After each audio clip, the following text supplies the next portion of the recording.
Well, good afternoon. I'm Rick Answer. Let's have a little conversation here. It's been a very long day, as you can see by my face. At least the hair's erect. That's one thing. It's been a good day and a hard day. You know how sometimes you have those days where I woke up this morning and I was so disappointed in humankind. I crawled out of bed and I just thought, oh my God, the world is so screwed up. And it was, hi Colleen, it was just not depression, but just, I don't know. I feel like I'm living in a bad movie, an apocalyptic movie that I can't get out of. And I feel that some people are enjoying this or something. I don't know. It is crazy to me. And I felt bad because last night a lady came on and she has a flu of some kind. She doesn't know if it's this yet. And she was really angry. And so I just took her off I didn't cut her off, but why is it coming up? This is a test. Oh, that's funny. And it was interesting because I cut her off. I didn't put her up anymore. I didn't get rid of her comments. And then she went on her Facebook page and just started writing a nasty, just like really nasty stuff about me that was all lies and all things that she had made up. And so, I just sat there and I blocked her.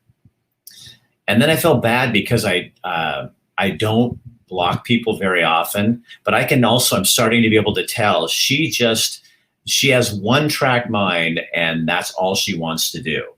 So let's talk about this. Here's part of my concern. I'm going to do something here. I kind of made up some little points.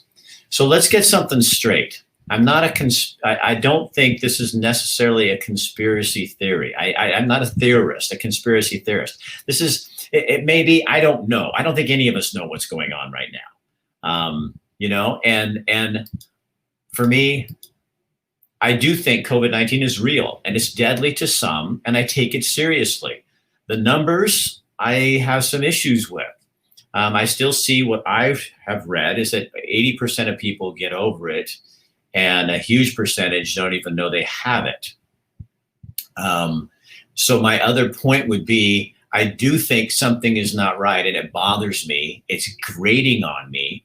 I feel my spirit is not comfortable with and this isn't discomfort with change like people want to say.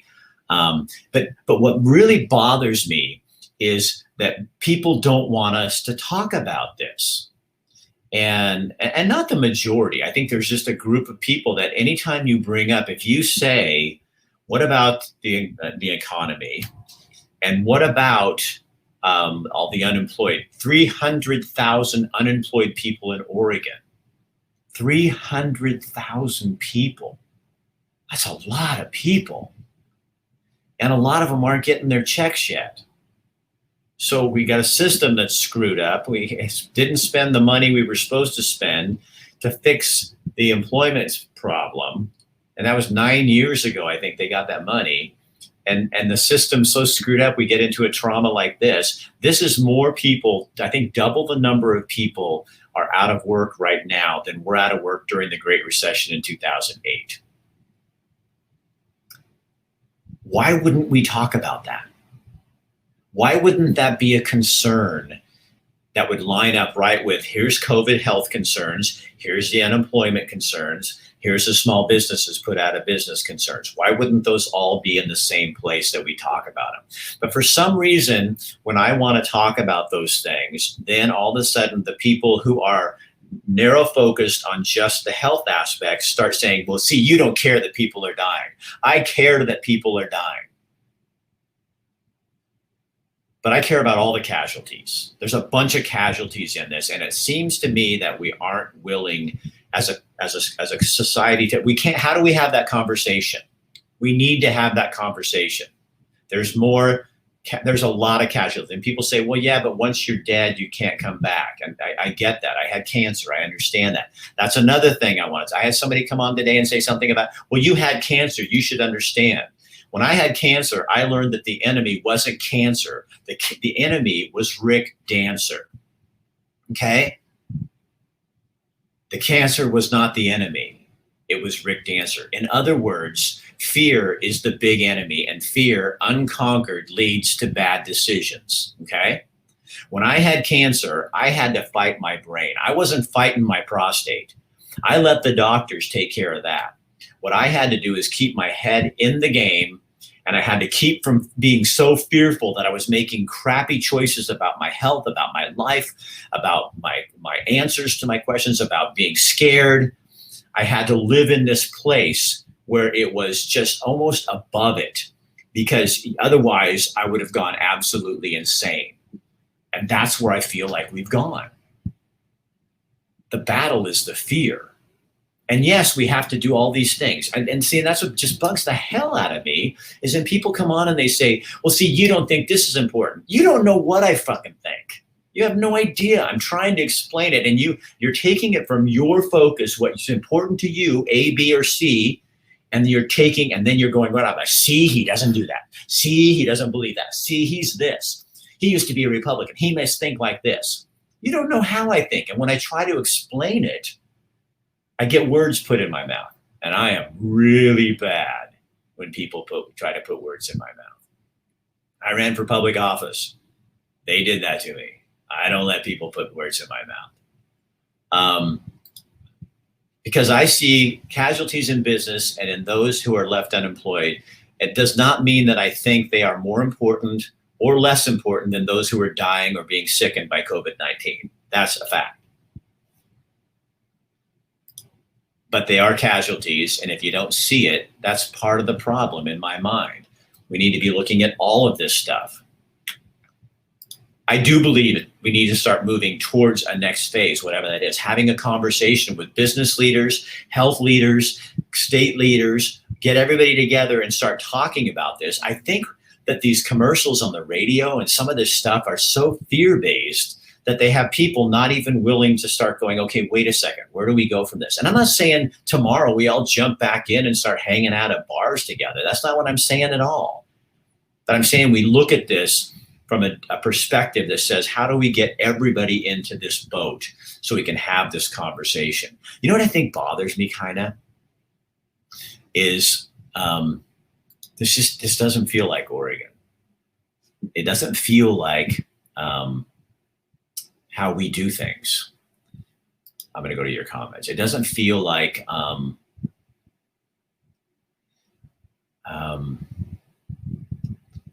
it feels like I feel like I'm being bullied. I feel like I'm being bullied by people. Somebody wrote me today an email, and I wrote this big blog the other day, and people, it's been tossed around like 400 times or something. And somebody wrote and asked me what that is. And I have to fight the fear I'm living in. The fear I'm living in is that someone out there, you're going to twist my comments so badly that you're going to try to ruin me. And what I have to do is trust in God and trust in my intelligence and trust in the fact that I do know what I'm doing. And I do listen to people. Today I did a show with a lady who is a stage 4 cancer, colon cancer person. And she wanted to run the Boston Marathon, which would have been today. And she couldn't run it, obviously, because they canceled it. So her daughter, who's 9, created a 5K Boston Marathon in Springfield, Oregon.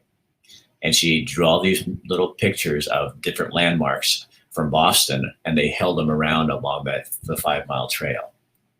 The 3-mile trail. And I asked her, I said, so as a fellow cancer survivor, and hers is far worse than mine ever was. And she said, yeah, Rick, I'm concerned, but you know what? I'm in a different fight right now, So don't put your what am I trying to say? Don't put your perceptions on me. I have a different perception than you do. When I see this, I've done the fear thing. So when when the little guy on the radio says, "Are you gonna kill somebody today?" I'm sitting here going, "Don't even do that to me. That is so just not right." And yes, we have to take precautions for people, but we also have to look at the facts and the information. And then the problem becomes whose facts and whose information. I can't control you, but you can't control me either. So just stop. And why do we want to control this? What happened to having a conversation? And what this reminds me of is, honestly, I shouldn't get honest, should I? It always gets me in trouble. I feel like I'm being bullied. I feel like there's people with an agenda, and their hearts are in the right place, definitely. And I think they are scared and they're fearful. But rather than listening to my point of view and listening to their point of view, they're saying, well, you're wrong because you don't. I saw some guy come on there and say, these people that say, just going on and on and on. And I don't think we should be screaming. I don't know what people should do. I'm not a protester. I think protests are stupid. I covered them too long. I'm tainted. I'm a news guy and a former politician. I am the most tainted person you will ever run into. But I'm also, I have a high tolerance for a pain in my ass. When I ran for office, people were so shitty and I have dealt with having things said about me that are so untrue, and people putting their perceptions on me that it almost doesn't hurt anymore. I have one feeling left, and I reserve that for my wife and friends. That's what I do. But you guys, come on. We have to work together on this thing, I think. And quit just, I'm so tired of the nasty, and even this is going to get it. I mean, but here's the other thing. I don't think we're supposed to be silent. I feel like people are. I put a post on this morning. I said, like, honey, remember when you lived in Oregon and your neighbors weren't watching your every move? I feel like people are almost watching to catch you do something you don't want, that they're not doing. If you feel wearing a face mask is a good thing in public, then you do that. If you feel like you need to stay home and in your house and be safe that way, then I think you do that. But that is, don't put your thing on other people. And yes, all of us are not going out as much, but I come into my work because there's no one here, and I work better here, and I have some peace and solitude here. I'm still running and doing some of those things I have to do to keep my brain intact. And I'm being really tolerant, or as tolerant as I can be. Because if I could scream, I would scream.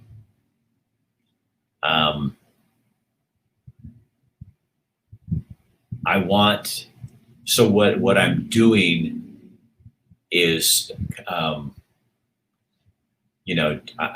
doing what I do, like today, going to the lady, and I had a client sponsor, but I'm finding stories and shows for people that are showing the human spirit and the dignity of people.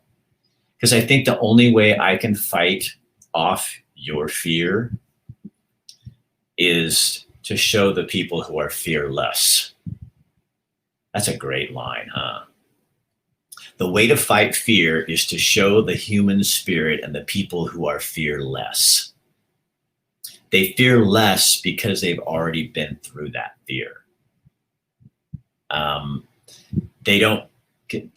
when you don't fear, that doesn't mean you're not concerned.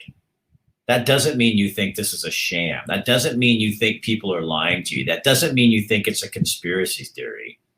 It means that you see the enemy as fear and the tool as the virus.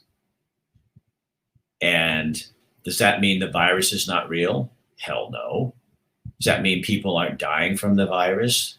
No, it means people are dying. Some people are dying from it. Some people are getting really sick and miserable. My son's girlfriend's father died of the virus in New Hampshire. So I get it. We had to watch him and his girlfriend go through this horrible thing of her dad's dead now. We've been through that. It brings back a lot of memories for us. My wife's parents both died in their 60s. They died way too young. So I'm sorry if I'm not as fearful as you want me to be. But I haven't conquered fear, but I know how horribly vindictive and cruel it can be. So what do we take out of that? Do unto others as you would have them do unto you. So I guess the hard thing is, don't do this back to people, because I really don't think people mean to be bullying. Maybe I'm naive, but I think people are so scared that they're lashing out at people because they're afraid that something is going to happen to them or something. I don't know. So when you come in and you're calm, it doesn't mean, I'm really careful. Maybe I'm not as careful as you, but then you get the big fucking brownie tip point. But I've got a spray bottle in my car with Heritage Distillery alcohol at 185 proof. And I spray my hands when I get into the truck. And then when I get into my house, I wash my hands. When I come to work, I wash my hands, and I'm taking care of all those things I can do. I'm not hanging around my friends. I am going to shows and doing shows, so I am around people. And I would not say that every single time I am 6 feet apart. And I accidentally hugged someone the other day. Well, she hugged me and there was no getting out of it. And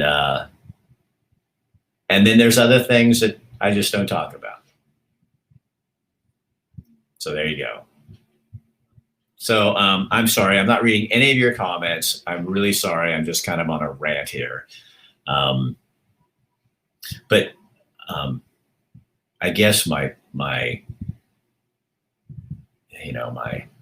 thought is, if you're fearful, go do something. Go do something nice for people. I have a guy who wants me to cut his hair. He's going to give me $200 that I can give to a charity. So I'm just going to wait and find somebody who really needs it, and then I'm going to surprise them. Now, what does that have to do with COVID-19? Nothing. But that's how I fight fear. I fight fear by finding people I can help. I fight fear. This is what I did when I had cancer. I did the same thing. So don't judge people for how they do it. And you don't know if I had a lady on there the other day and she said, yeah, my neighbors have had too many people over at their house. Then why don't you take your head, stick it back inside your home, shut the curtain, and shut your damn mouth. Because it's not your job to monitor your neighbors. I mean, if we get to that point, how scary is that? Where we've got people watching each other. I mean, that starts to sound like something out of the World War II, in Germany. It's like, I saw Rick Dancer getting only a few things at Trader Joe's. That's none of your damn business. I do find it kind of interesting, though. Can we talk about some humor here? I find it kind of funny that, I don't like people telling me what to do, in case you didn't get that already. My wife and I are both horrible at that. It's a gift and a curse, but So when Eugene and Springfield, when Oregon adopts this, you have to bring your own bag. I'm like, oh God, here we go. But now when you go to Trader Joe's, you can't take your own bag. You have to use the paper bag. So now I'm trained to try to bring my own bag. I'm sticking them in my back pocket because now I brought a bad thing into the store. I'm not knocking Trader Joe's. I think they're doing the right thing probably, but now I shouldn't be using my reusable bag because I might have polluted it, and I should be using the paper bag. It's like, I can't keep up. I can't keep up with all the changes. And there are some funny things out there with all the things, wear the mask, but it doesn't really do you any good. But don't wear the mask because it doesn't do you any good.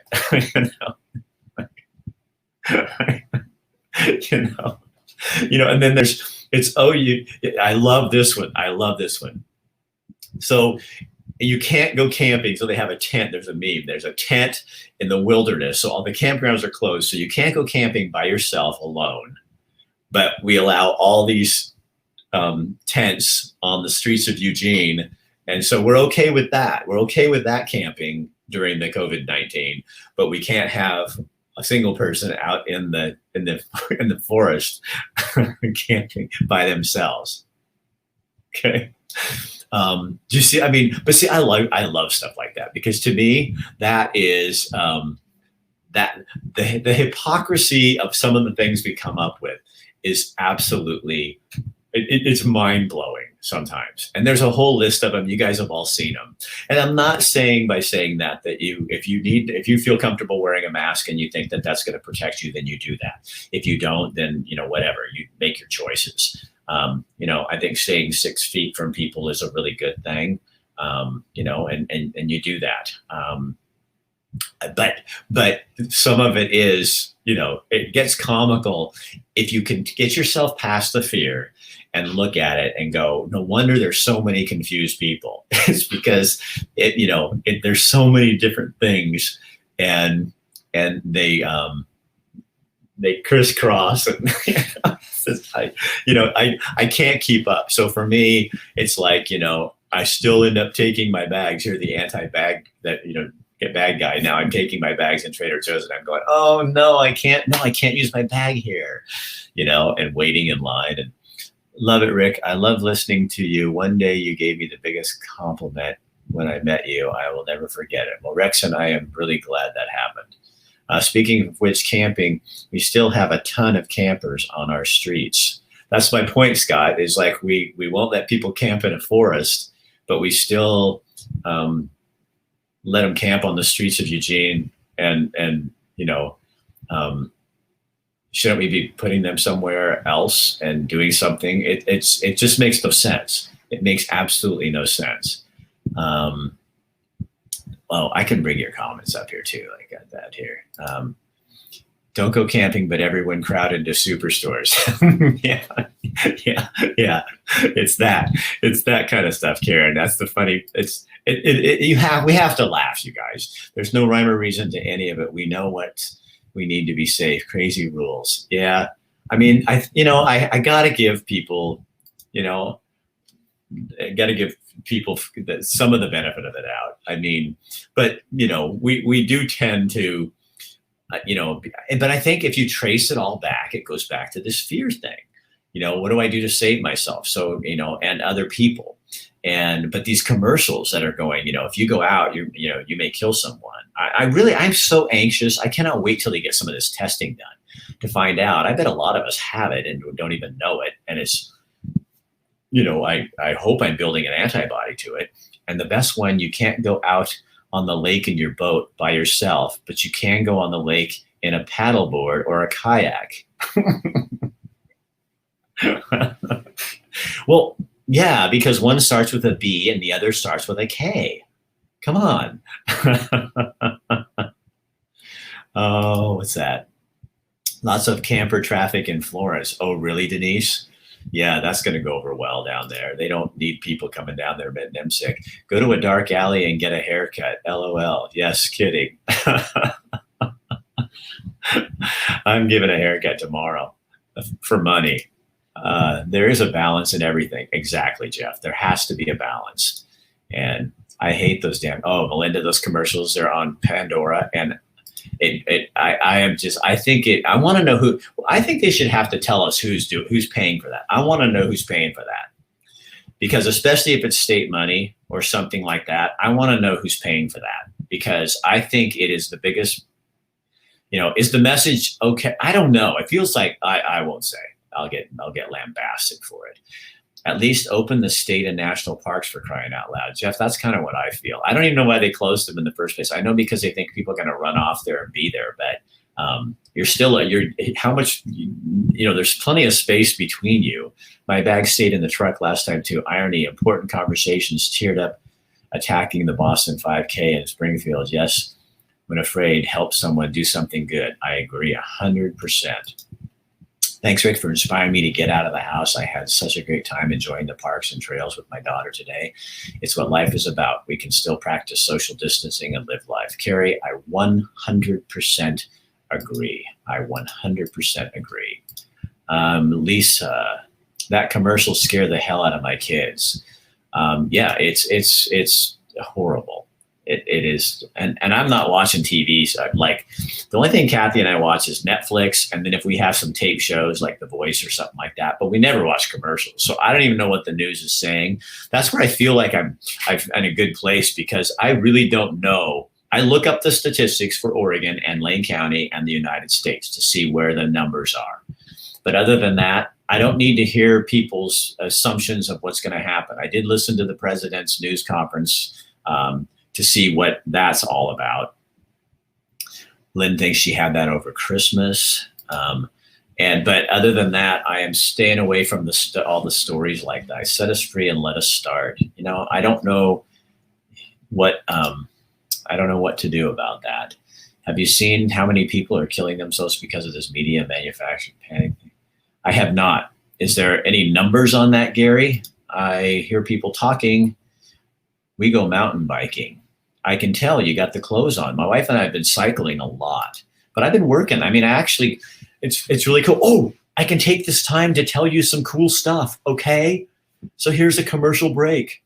So Blue Valley Bistro, I don't know if I'm supposed to tell you this yet. Don't tell Seth, but they're going to be opening it back up for takeout only in Coburg at their Blue Valley Bistro on Monday. Is that right? May 1st. Yeah, May 1st. And then Northwest Burgers, Garrett and Felicia and all the gang, they're coming back next on the 29th. So we're doing a show for them. And I've got clients. God is good. It's taking care of me. I got people that want to get the message out. And I got a lot of what's really cool. Like Elements Health Clubs came on. And they just want to feature. They featured the thing today. They pay me so that I could go out and do the show on Amber, excuse me. And so they want to feature a business every month. So not about the club. They want to do something about businesses. So I've got a lot of clients like that, or people that want to get the word out. So what was supposed to be meant for evil, if I'd feared this, which there was moments I did, I'd be in so much trouble. But I am. And I'm not saying we're like where we should be or we're flush. And we definitely need to get back into the swing of this, but it's better than I thought it was going to be. And that's the whole thing. I'll get a couple of other ones. I'm right there with you, Rick. Hula.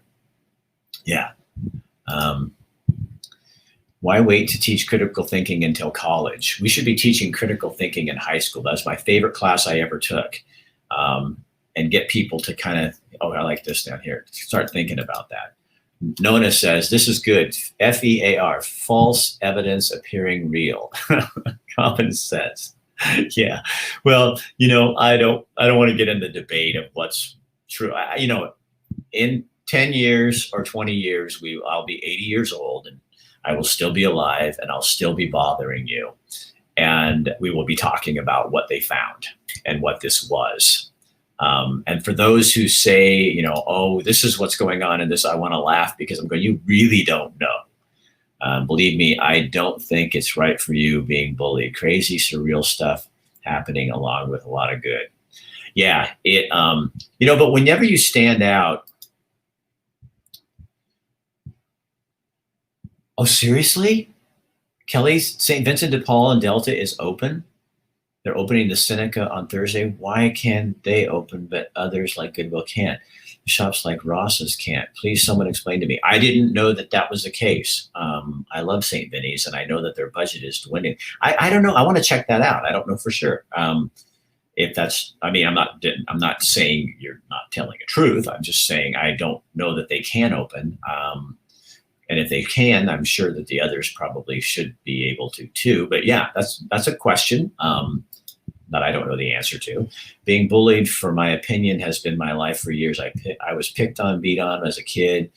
The truth matters. Yeah, that's my problem too, Gary.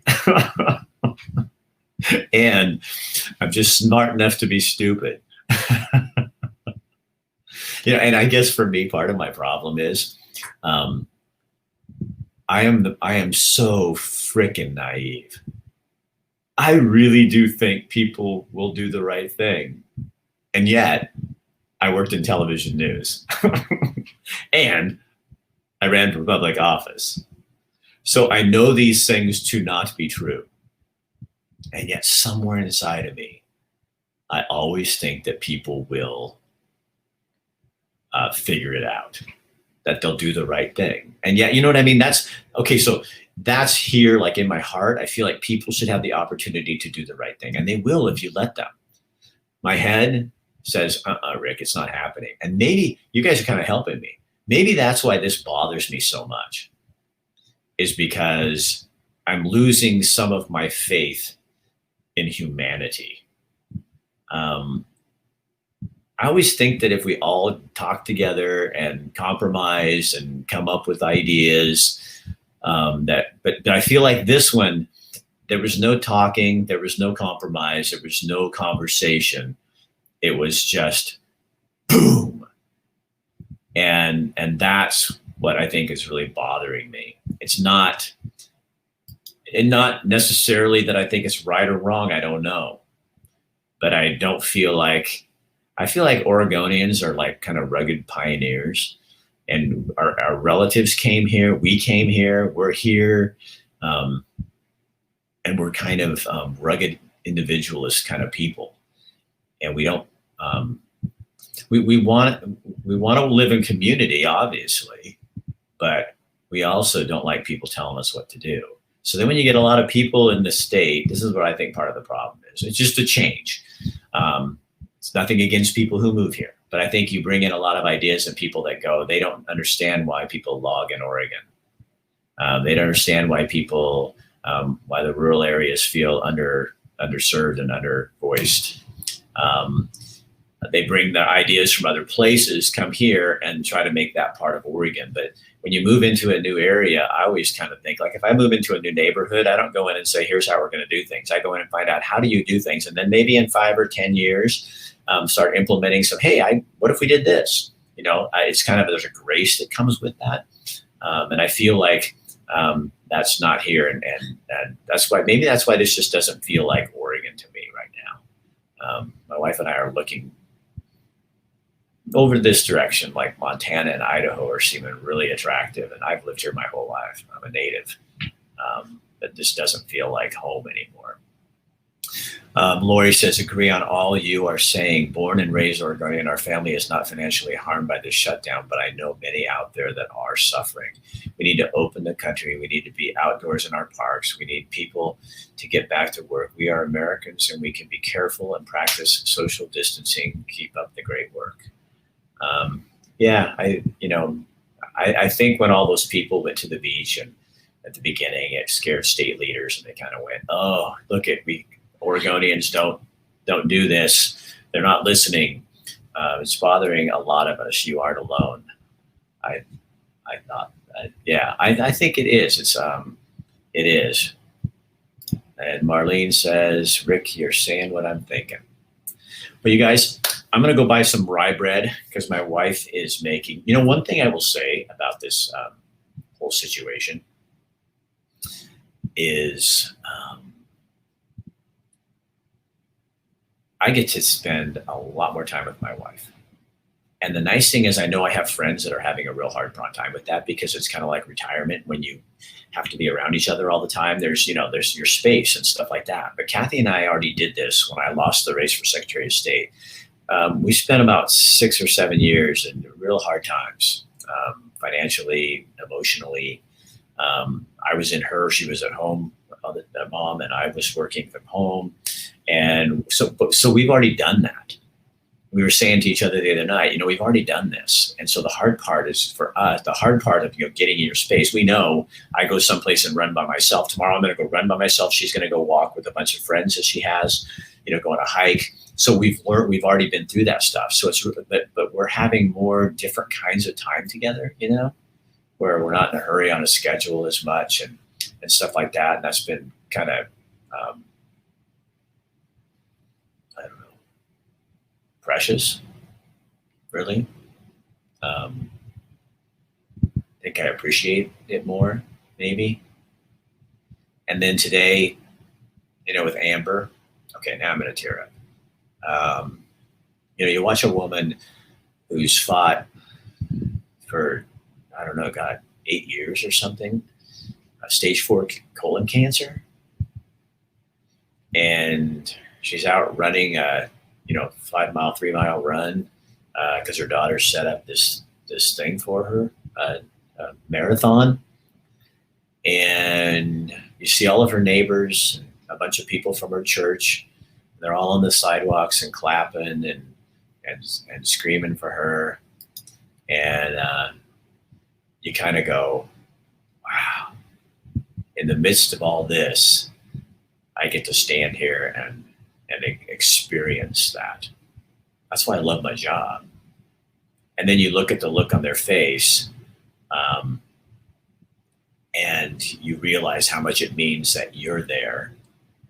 I get to connect my client, Elements Health Club, to a really cool story. So they're happy, and Allie's on there and she's going, oh, this is awesome. So when you're changing the world in the only way you know how, maybe that's what we all need to do, is maybe we just go out and change the world in the only way we know how. And some of us will do it the way I do it, and some of us will do it the way you do it, and the way you do it. But maybe that's how you fight fear. Maybe that's how you kill fear. Because the real enemy, that's how we started this show, and that's how we're going to end it. The real enemy is not COVID-19. It's not unemployment. It's not businesses that are faltering. Those all three are symptoms of the real problem, and that is we're afraid. So let's stop being afraid. That's a choice. Every cancer survivor out there will tell you this. That's the battle. I can't control cancer. I can't control COVID-19. I can't control what the government's doing to my business. I can't control what the government's doing because it doesn't have unemployment checks. I can't control my fear. This too will pass. Lies will be exposed. Lives will be changed. And let's look on the other side of it and figure out how we're going to innovate and make this better. There. That works for me. Hey guys, thank you so much for being here. And I love all the new people that are coming on here. And I have to tell you, yeah, I do have some real shitheads that write me. And I have some people who are sort of friends who goat me and try to get at me. But I got a whole bunch of you people who are coming on, and I am not your voice. I'm just giving voice to what you're thinking. And that is an honor. Because my whole thing in life is that the voiceless should be heard. I believed that when I was a reporter. I believed that when I was running for office. That's why I wanted to be Secretary of State, because I thought the people of Oregon should have a voice. And I still think that. But look at the means by which we can do that now. They can't control me. If I was the Secretary of State or the governor, they'd have me by the nuts. Now nobody's got me by the nuts. All right. Have a good night. If you feel like it and you were inspired, share it. If you don't, chuck it. I won't lose any sleep over it. All right. Thank you so much. I really appreciate you helping me get out of a little tiny bit of a funk. And Amber Bell, you are a rock star. And your daughters, for putting that on today, you made one old 60-year-old guy melt. And he needed to melt. All right. I'll talk to you guys later this week. Tomorrow we have a show, but I'm going to hold it for a while for social distancing reasons. Wednesday, we're going to be in Cottage Grove. A teacher has invited us down. He's going to get a classroom of kids on Zoom, and then we're going to talk to them via Zoom and show you how the classroom is operating in Cottage Grove. And that's sponsored by Buck Sanitary Service. The buck stops here. And then on Thursday, see, I don't have my schedule sitting here. Thursday. What are we doing Thursday? Oh, I'm pretty sure we're going to be talking. I'm hoping we're going to be talking to Barley Brown Brewery in Baker City. They're canning beer, and we're talking to them about it. But first, my beer has to arrive so I can taste it. Okay, I'll see you guys later. In the broadcast.